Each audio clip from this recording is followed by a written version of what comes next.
नमस्कार दोस्तों, Drona the vision YouTube channel पर आप सभी का स्वागत है। मैं इसके सैनी। आइए हम सभी लोग देखते हैं कि जो आगामी दिसंबर में आपका सीटेट का पेपर होने वाला है, उसमें हिंदी के क्वेश्चन कैसे पूछे जाएंगे। हिंदी की पेडागोगी पर हम लोग आज डिस्कशन करेंगे। पहला क्वेश्चन यहाँ पे है, आपके सामने देखिए कि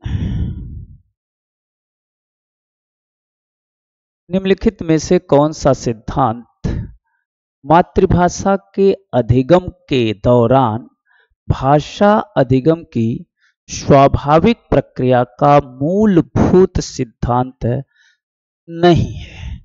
इसको ध्यान से देखना। मूलभूत सिद्धांत नहीं पूछा। अब इसमें वो क्वेश्चन बताना है जो गलत है। पहला है, बोलना सीखने से पहले साक्षरता सीख लेना। बोलने सीखने से पहले बोलना सीखना और साक्षरता। साक्षरता का मतलब क्या होता है? पढ़ने और लिखने का ज्ञान। पढ़ने और लिखने का ज्ञान। पढ़ने और लिखने का ज्ञान होना चाहिए, उसी को हम साक्षरता कहते हैं। तो बच्चा, आप ध्यान से देखो, पहले बोलेगा या पहले पढ़ेगा और लिखेगा?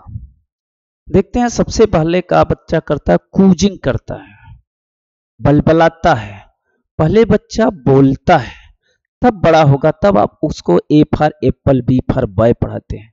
तो इसका मतलब है बच्चा पहले बोलेगा तब साक्षर बनेगा। लेकिन यहाँ पे उल्टा कर रहा है, बोलना सीखने से पहले साक्षरता सीख लेता है। इसका मतलब यह है कि बच्चा पढ़ना लिखना पहले जान जाता है और बोलता बाद में है। तो ये बात क्या है? गलत है। और इसका सबसे सुटेबल आंसर आपका ए ही होगा। बाकी तीनों सही है, कोई दिक्कत नहीं है। आप देखो आगे, परिवेश जहां आएगा, परिवार जहां आएगा, सही है। जहां पे रटने की बात आएगी आप कहेंगे गलत है। कंठस्थ करने की बात आएगी आप कहेंगे गलत है। लेकिन ये सही है। सही क्यों है? देखो, रटने तथा कंठस्थीकरण के स्थान पर माने इन दोनों के स्थान पर अवधारणा समझ होनी चाहिए। सही बात है। बच्चों को रटने के बजाय, रटने के अलावा, उसके अतिरिक्त, तो ये वर्ड देख करके नहीं मारना आपको, इस सेंस समझ के मारना है। तो सेंस समझ के मारोगे तो ये सही होगा। तो इसका जो गलत ऑप्शन आएगा, जो क्वेश्चन के अकॉर्डिंग ऑप्शन सही होगा, वो कौन सा होगा? ए होगा। इसका ऑप्शन ए सही होगा। सही का मतलब नहीं है, गलत है। बोलना सीखने से पहले साक्षरता सीख लेना सिद्धांत मातृभाषा के अधिगम के दौरान भाषा अधिगम की स्वाभाविक प्रक्रिया का मूलभूत सिद्धांत नहीं है। सही बात। अगला,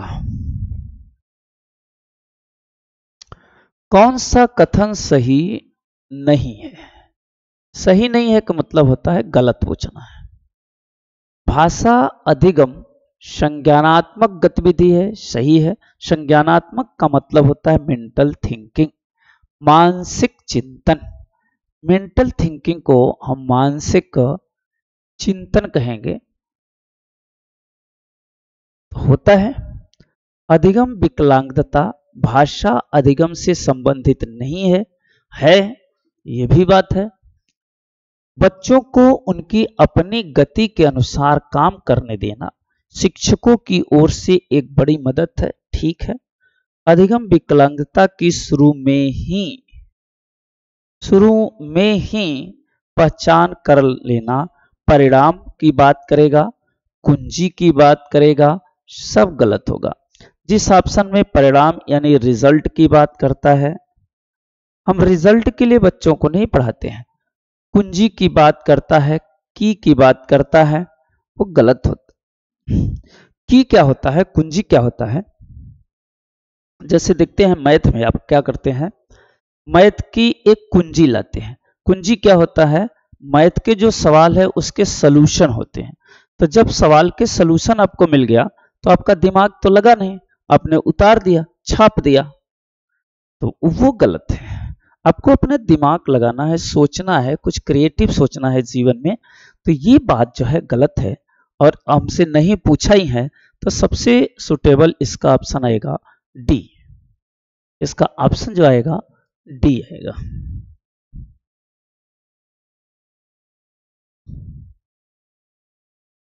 अगला देखिए, सबसे खराब कक्षा प्रणाली की पहचान क्या है? कक्षा प्रणाली की पहचान, सबसे खराब प्रणाली क्या है? मैं अपने विद्यार्थियों की गलतियों करने की अनुमति देता हूं। सही बात है, बच्चा गलती करेगा, अनुमति देगा, गलती करेगा तो क्या करेगा? सीखेगा। गलतियों से ही लोग सीखते हैं, हम लोग भी गलती करते हैं, उस गलती से सीखते हैं, तो बच्चा गलतियों से ही सीखता है। सही बात है। मैं अपने विद्यार्थियों कक्षा में विचरने और चर्चा करने की अनुमति देता। चर्चा करना तो सही है, विचरण करना मतलब होता है घूमना, मनमानी घूमना, मन मानी घूमना, विचरण कहलाता। बिना रोक टोक के मनमानी घूमो क्लास में, वो गलत होता है। मैं अपने विद्यार्थियों के कक्षा में भाषा कार्य के लिए बोलने के लिए प्रोत्साहित करता हूं, मोटिवेट करता हूं। सही होगा। मैं लेखन कार्य के लिए प्रारूप तैयार करने पर बल नहीं देता हूं। यह भी बात सही है। बल देना गलत होता है। अब बल नहीं देना, फोर्स नहीं करना तो सही होता है। फोर्स माने होता है दबाव देना, ये काम करो वो काम करो। और फोर्स नहीं करना, बल नहीं देना मतलब स्वतंत्र होना, तो ये भी वाक्य सही होगा। तो हमें सबसे चारों वाक्यों में से सबसे सुटेबल पहचान करना है। ये खराब स्थिति मतलब बी होनी चाहिए। मैं अपने विद्यार्थियों की कक्षा में जहां चाहो वहां विचरण करो, ये बात गलत है। तो इसका जो आपको पेडागोगी आएगा, बी ऑप्शन आएगा।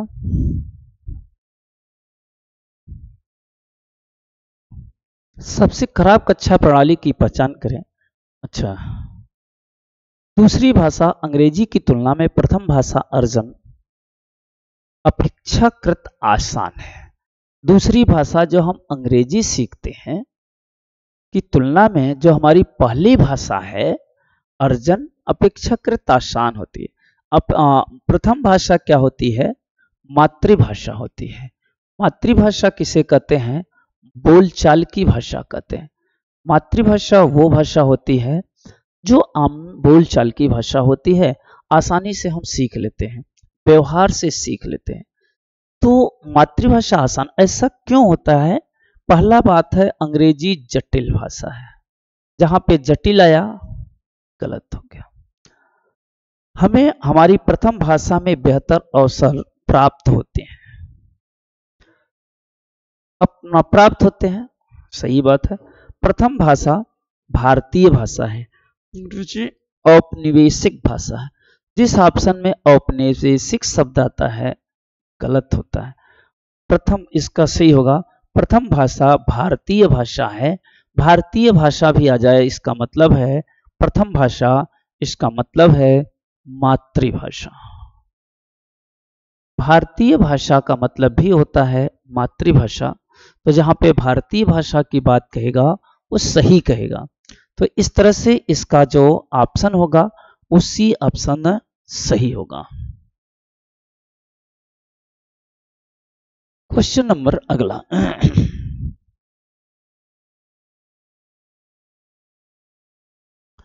यह किसने कहा कि बच्चों में सहजात मान्य होता है जन्मजात भाषिक क्षमता होती है और बच्चों में भाषा का विकास ठीक उसी प्रकार से होता है जैसे शेष जैविकीय कार्यों का विकास। पीएफ स्किनर यह कहता है भाषा जो है अनुकरण के द्वारा बच्चा सीखता है, व्यवहार से सीखता है। लेओ बायोगिस्की कहता है भाषा से बच्चे के भाषा से विचार उत्पन्न होता है, भाषा से विचार उत्पन्न होता है। नॉम चॉम्स्की कहता है सीखने की जन्मजात क्षमता पाई जाती है, भाषा सीखने की जन्मजात क्षमता पाई जाती है। जन्मजात क्षमता पाई जाती है। ये है नॉम चॉम्स्की। जीन पियाजे का कहना है विचार से भाषा उत्पन्न होता है। जो बालक के विचार है, विचार से भाषा उत्पन्न होता है। विचार से भाषा उत्पन्न होता है। तो जो यहाँ पे जन्मजात क्षमता है वो किसकी है? नॉम चॉम्स्की की है।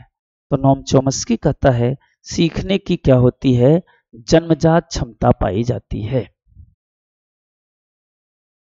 अगला क्वेश्चन फिर हम लोग देखते हैं 30। व्याकरण के प्रभावशाली शिक्षण के बारे में कौन सा सही नहीं है? देखो, व्याकरण हमेशा जो है पुस्तक से सीखते हैं। व्याकरण जो है पुस्तक से सीखते हैं। व्याकरण में क्या होता है? नियम होते हैं, सिद्धांत होते हैं। व्याकरण से क्या होता है? बुक से सीखते हैं, सिद्धांत से सीखते हैं, अभ्यास भी करते हैं। अभ्यास भी करते हैं इससे। और व्याकरण से हमें शुद्ध बोलने की क्षमता आती है। जो शुद्ध बोलना है वो व्याकरण से ही आता है। ये व्याकरण के गुण है अपनी जगह, क्योंकि 6, 7, 8 में हम छोटे बच्चों को व्याकरण पढ़ाते हैं। 1 to 5 में आएगा तो गलत होगा, लेकिन 6 to 8 में आएगा तो गलत नहीं होगा, क्योंकि 6 to 8 में हम बच्चों को व्याकरण पढ़ाते हैं। संज्ञा, सर्वनाम, विशेषण, क्रिया विशेषण सारी चीजें पढ़ाती हैं। तो इस वजह से जो है आपको 6 to 8 में आएगा तो व्याकरण गलत नहीं होगा, सही होने के चांसेस हैं। इसलिए 6 to 8 वाले ध्यान रखना, व्याकरण जो है सही होगा।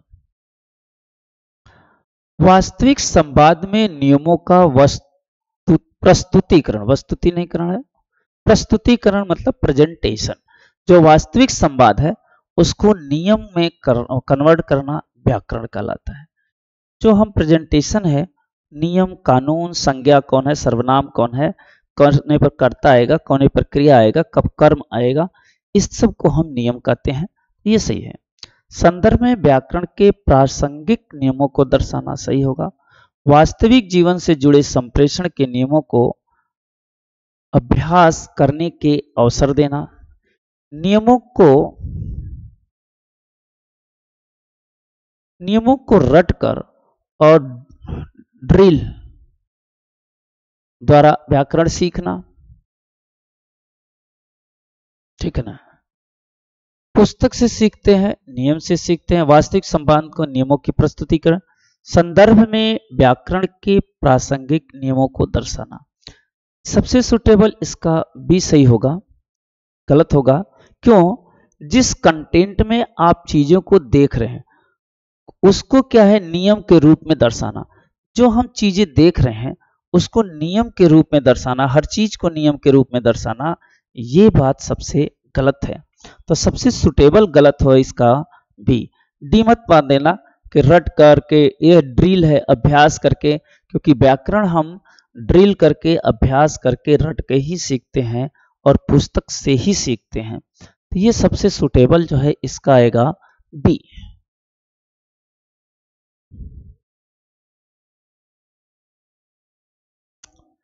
संदर्भ में व्याकरण के प्रासंगिक नियमों को दर्शाना व्याकरण के प्रभावशाली नियम के बारे में सही नहीं है, शिक्षण के बारे में सही नहीं है। भाषा के शुद्ध प्रयोग के लिए 4 कौशल की आवश्यकता होती है।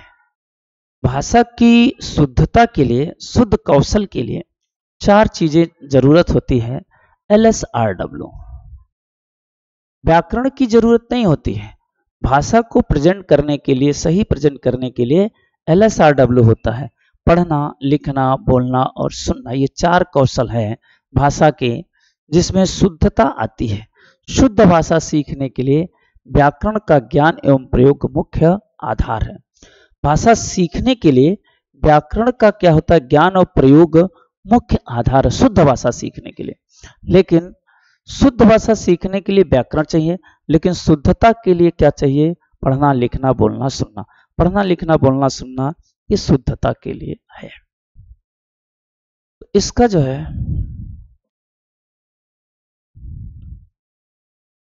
संदर्भ में व्याकरण के प्रासंगिक नियमों को दर्शाना व्याकरण, ठीक है।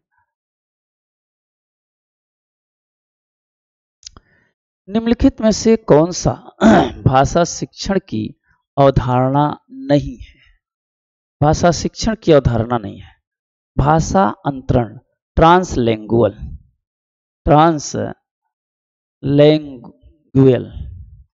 समूह संग्रहण, संस्कृति प्रधान, शब्द अनुक्रमणिका, शुद्ध अनुक्रमणिका। तो निम्नलिखित में जो भाषा शिक्षण की अवधारणा नहीं पूछा है, शुद्ध अनुक्रमणिका ये भाषा शिक्षण की अवधारणा नहीं है। जो शुद्ध अनुक्रमणिका है वो भाषा शिक्षण की जो है अनुक्रमणिका नहीं है, ठीक है। कौन सा सिद्धांत राष्ट्रीय शिक्षा नीति 2020 के अनुसार शिक्षा का मूलभूत उद्देश्य नहीं है, ठीक है ना। कौन सा सिद्धांत राष्ट्रीय शिक्षा नीति के अनुसार शिक्षा का मूलभूत सिद्धांत नहीं है? नहीं पूछा हुआ, गलत पूछा हुआ। कक्षा 3 तक बुनियादी साक्षरता हासिल कर लेना सही है। कलाओं और विज्ञान से संबंध सही है, एनसीएफ 2020 में है। रहने की प्रवृत्ति, रटने की प्रवृत्ति और परीक्षाओं, रटने की प्रवृत्ति और परीक्षाओं के लिए पढ़ने के स्थान पे अवधारणात्मक समझ है पर बल देना, ठीक है। सतत आकलन के लिए योगात्मक आकलन, ये होता है समेटिव असेसमेंट, और जहां पर योगात्मक आकलन आता है वो गलत होता है, ठीक है। तो इसका सबसे सुटेबल वाक्य होगा डी, क्योंकि आपसे नहीं पूछा हुआ है कि एनईपी 2020 में क्या नहीं है। तो एनईपी 2020 में योगात्मक आकलन नहीं है, फॉर्मेटिव असेसमेंट। सतत आकलन लेना है तो सतत आकलन को हम कहेंगे फॉर्मेटिव असेसमेंट, लेकिन योगात्मक आकलन इसका एक मुख्य प्रक्रिया है, गलत होगा। तो इसका सबसे सुटेबल आंसर सही होगा डी। क्वेश्चन नंबर अगला,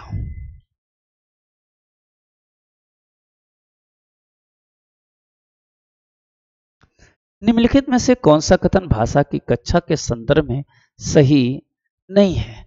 ध्यान से पढ़ना, नहीं पूछा हुआ है, नहीं वाले को आप छोड़ देते हैं और क्वेश्चन आपका गलत होता है, और इसी से हिंदी में मार्क्स आपके कम आ जाते हैं। तो आप जो है ध्यान से पढ़िए। ऐसी कक्षा जिसमें शोर हो रहा है उससे संकेत मिलता है कि शिक्षार्थी सीख रहा है। अनुशासित कक्षा का तात्पर्य है कि जहां शिक्षार्थी चुपचाप बैठे हैं और अध्यापक अच्छी तरह से पढ़ा रहा है। विचार करो, समूह में कार्य करो, साझा करो, ये वे तरीके हैं जिनसे पूरी कक्षा को गतिविधि में संलग्न किया जा सकता है। एक अध्यापिका विद्यार्थी को कहानी में रोल प्ले करा रही है। देखो, भाषा कक्षा में नहीं है, रोल प्ले कराना कोई उचित काम नहीं है। भाषा की कक्षा में रोल प्ले कराना, भाषा में क्या होता है कि संवाद होता है, संप्रेषण होता है, तो उसको हम एक्टिंग के द्वारा रोल प्ले कराना ये गलत होगा। तो हमसे गलत पूछा ही है, तो हमें कौन सा आंसर मारना है? इसका डी ऑप्शन मारना। कौन सा रोल प्ले कराना है? डी आपका ऑप्शन सही होगा। रोल प्ले गलत होता है, इस ऑप्शन के लिए गलत है भाषा के। अनुभवजन्य अधिगम में क्या शामिल नहीं है? कथावाचन आधारित, ये तो पिछले।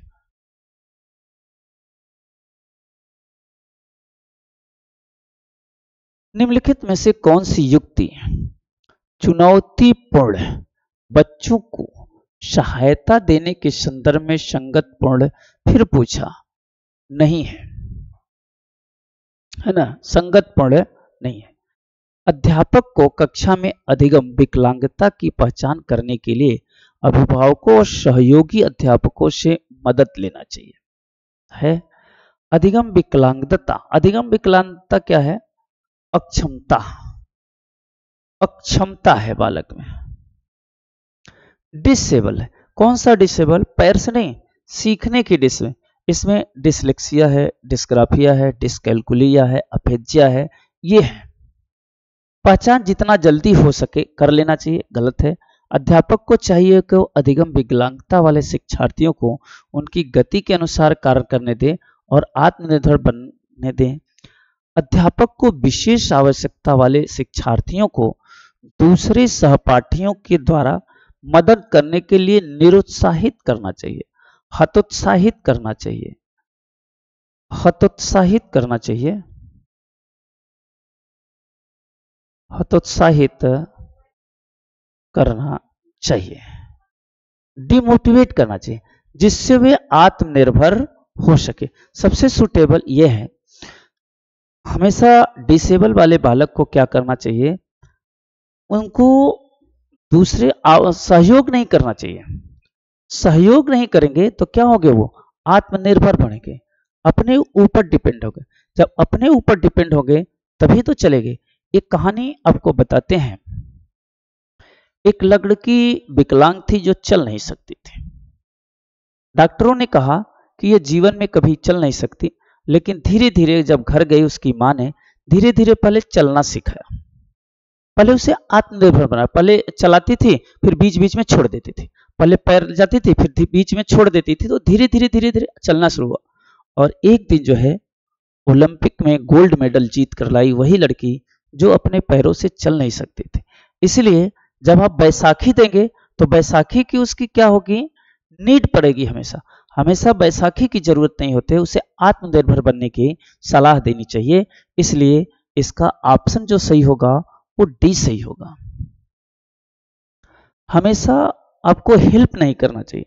वाइगोस्की भी कहता है क्लू देना चाहिए, जरूरत पड़ने पर उनको थोड़ा क्लू देना चाहिए। देखो यहां पे उसका आंसर भी है।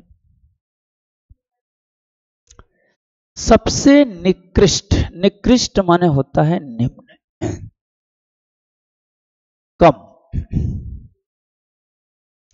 अनुचित कक्षा प्रणाली की पहचान करें।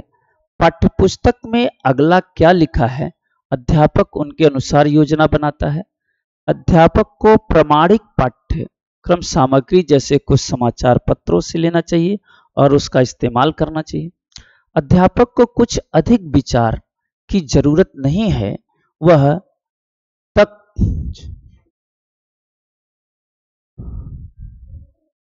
कक्षा में आए और देखे क्या किया जा सकता है। अध्यापक पिछली कक्षा में पढ़ाए गए पाठों के संदर्भ का प्रयोग करती है। क्लास में पिछली क्लास के संदर्भ का प्रयोग करना सबसे निकृष्ट होता है। सबसे निकृष्ट यही है, हम क्या करते हैं, जो पिछली कक्षा है उसका संदर्भ देते हैं, संदर्भ नहीं देते हैं। आते हैं तो हम लोग क्या कहते हैं, पिछली कक्षा में क्या टॉपिक हुआ था। अच्छा, बहुत करते हैं उसका रिव्यू दे देते हैं कि चलो ये या पढ़ा था, बस इतना होता है। उसका रेफरेंस नहीं देते हैं, संदर्भ नहीं देते हैं। तो सबसे इसका सुटेबल आंसर होगा डी, सबसे निकृष्ट यही आएगा।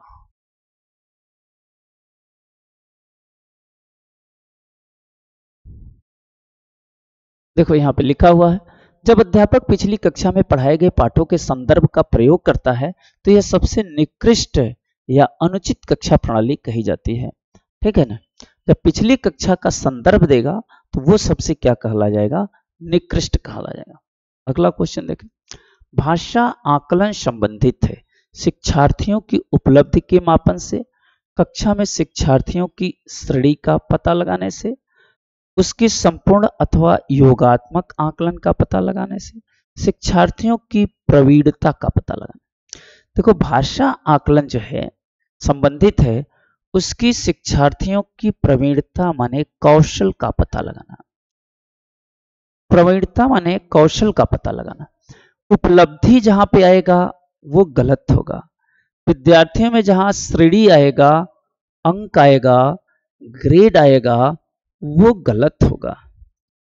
जहां पे संपूर्ण योगात्मक की बात कहेगा, समेटिव असेसमेंट की बात कहेगा, जहां पे परीक्षा की बात कहेगा वो गलत होगा, जहां पे कौशल की बात करेगा वो सही होगा। तो इसका जो ऑप्शन आएगा वो डी ऑप्शन मिलेगा।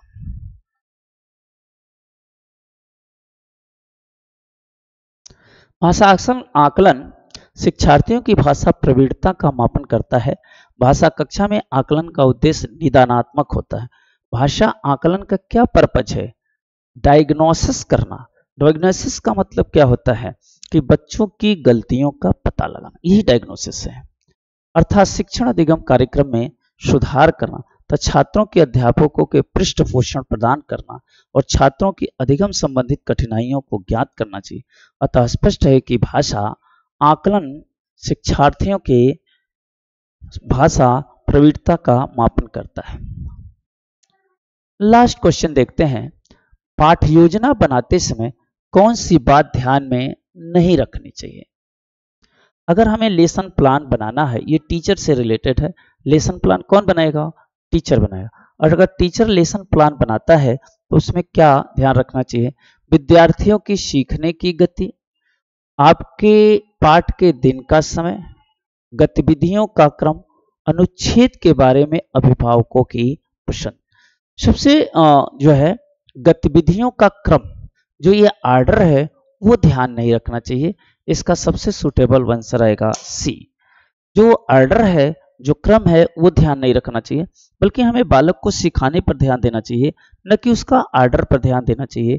तो इस तरह से हम लोगों ने 15 क्वेश्चन हिंदी की पेडागोगी देखा। उम्मीद है कि आपको बहुत कुछ सीखने को मिलेगा और निश्चित ही आप जो है सफल होंगे। तब तक सभी लोगों को धन्यवाद।